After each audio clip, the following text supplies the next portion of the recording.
तब सनत कुमार बड़े मुस्कुराए और कहा कि अरे नारद जी आप भूल गए, सत्कर्म सूझ को नूनम ज्ञानम स्मतो बुधई श्रीमद् भागवती लापा साति गीता सुखा विधि। नारद जी कहते हैं कि मैंने तो वेद वेदांत घोषित से गीता पाठ बार बार वेद वेदांत का पाठ सुनाया, परंतु वो जागृत नहीं हुए। तब केवल भागवत को क्या तब सनत कुमार कहते हैं वेदोपनिषदा सारा जाता भागवती कथा। बोले नारद जी महाराज आपने यह कैसे सोच लिया कि भागवत से कुछ नहीं होगा। भागवत का अपना अलग महत्व है और वेद का अपना एक अलग महत्व। हाँ ये बात सही है कि भागवत वेद से निकली है। अब जैसे आप लोग समझो कि आम का जो फल होता है तो आम के पेड़ से निकलता है, क्यों ना आम के फल का इंतजार ना करते हुए हम आम की डाली खा लें। कि आम की डाली से फल स्वाद निकलेगा आम का? नहीं, आम का फल का अलग स्वाद है और डाली का अलग। डाली का कोई स्वाद थोड़ी है, तो स्वाद में उचक के देख लेंगे। तो कहने का भाव यही है कि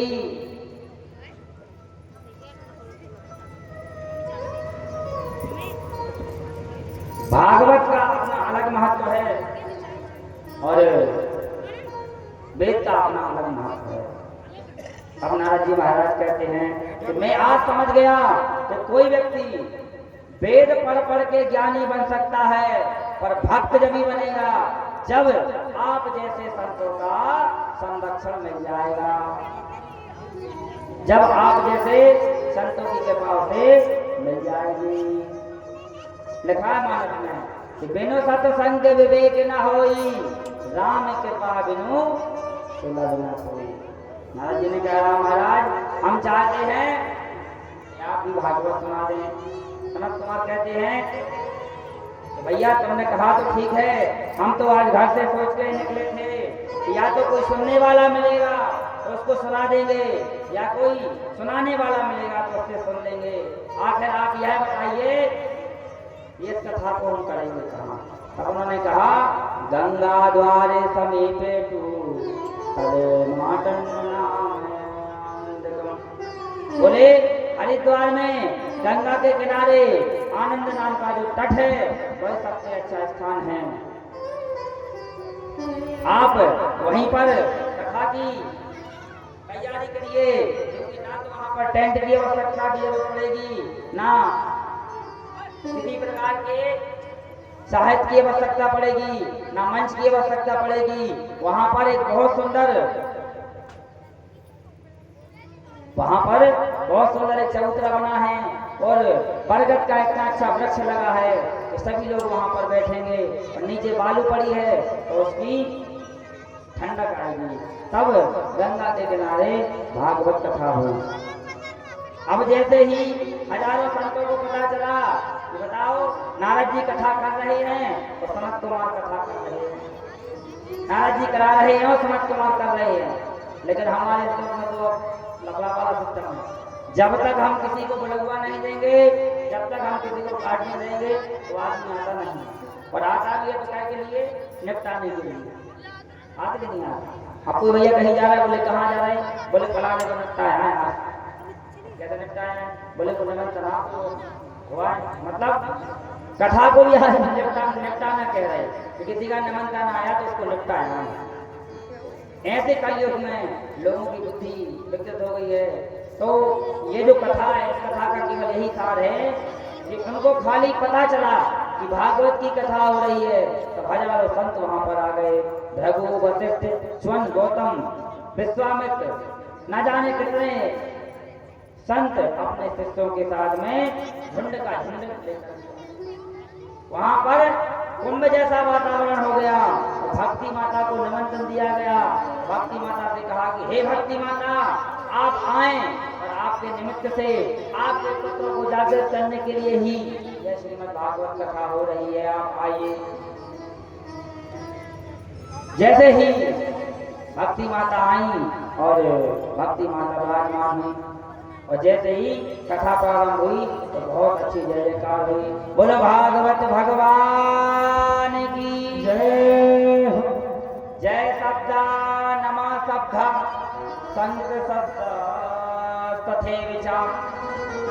सभी संतों ने जय जयकार लगाई और भागवत की महिमा को प्रणाम किया। सदा सेव्या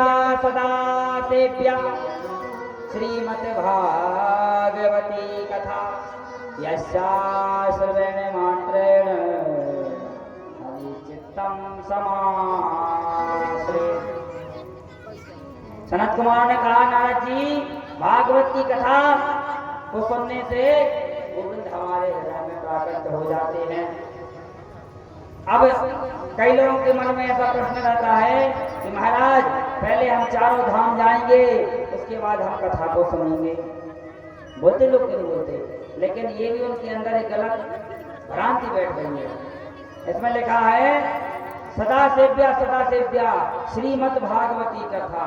बोले कि जहाँ पर भागवत की कथा होती है वहां पर सारे तीर्थ किसी ना किसी रूप में अपने आप ही आ जाते हैं।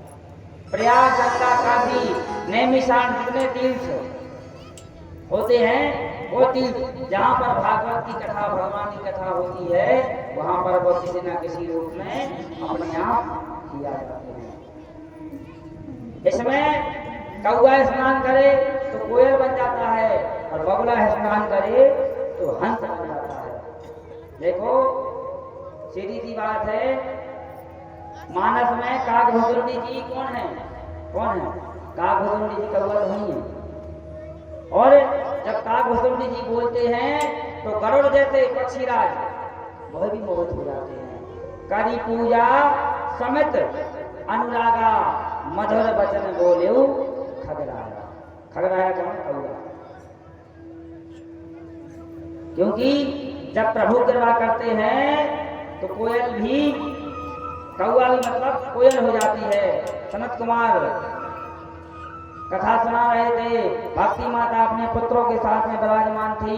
तब नारद जी ने प्रश्न कर दिया कि महाराज आपने बहुत अच्छा उपदेश दिया, पर आप यह बताइए भागवत की कथा सुनकर किस किस की मुक्ति हुई?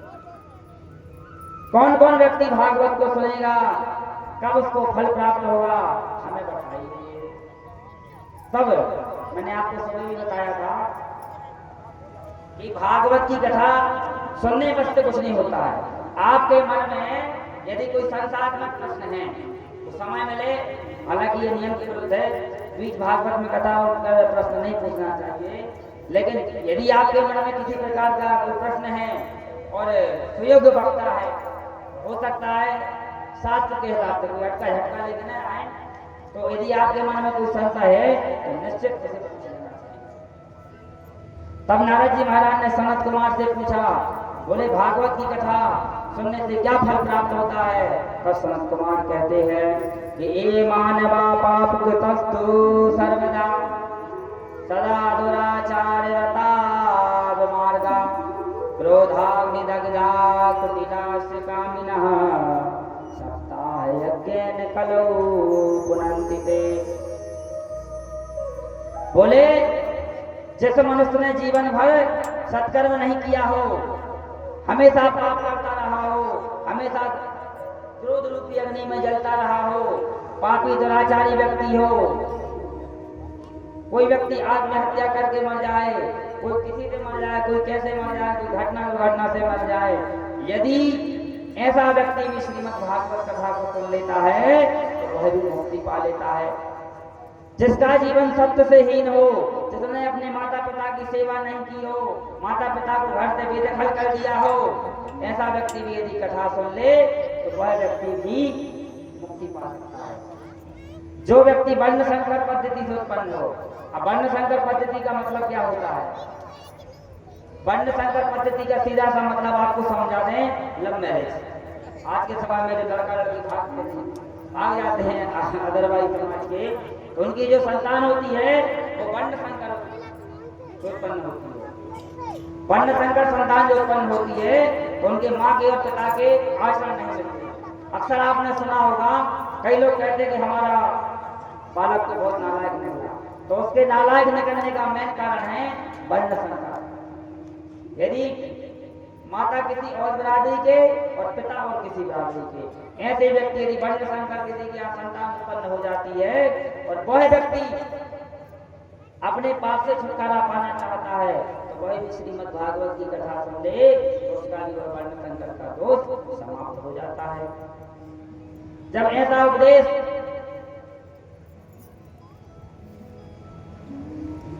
सनत कुमार ने नारद जी को दिया तो नारद जी कहते कि अरे भैया इतनी नहीं फेंको, तो ज्यादा आपने फेंक दी, कुछ प्रमाण दीजिए। तब जाकर के नारद जी महाराज ने आत्मदेव उपाख्यान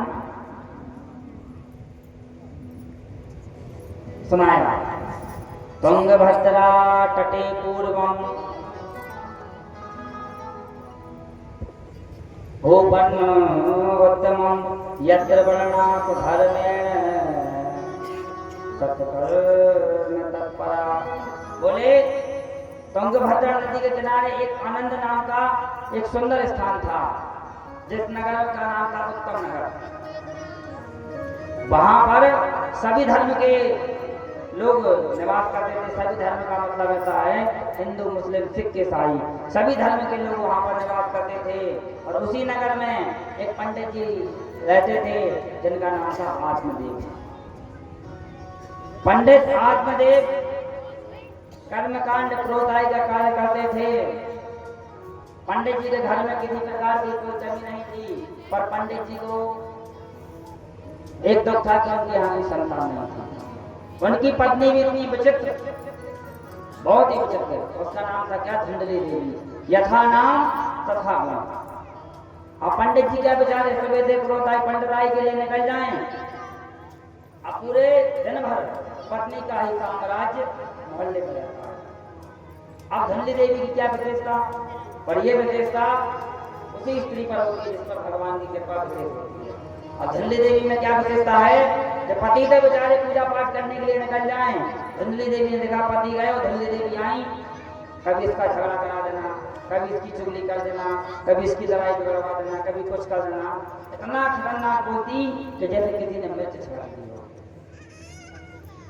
और जैसे ही सायकाल पंडित जी आए, बस पूजन की थाली लेकर के पंडित जी की आरती करने लग जाए। आत्मदेव जी लगा, अरे वाह कितनी संस्कारवान पत्नी मिली है कि हमारी पूजा कर रही है।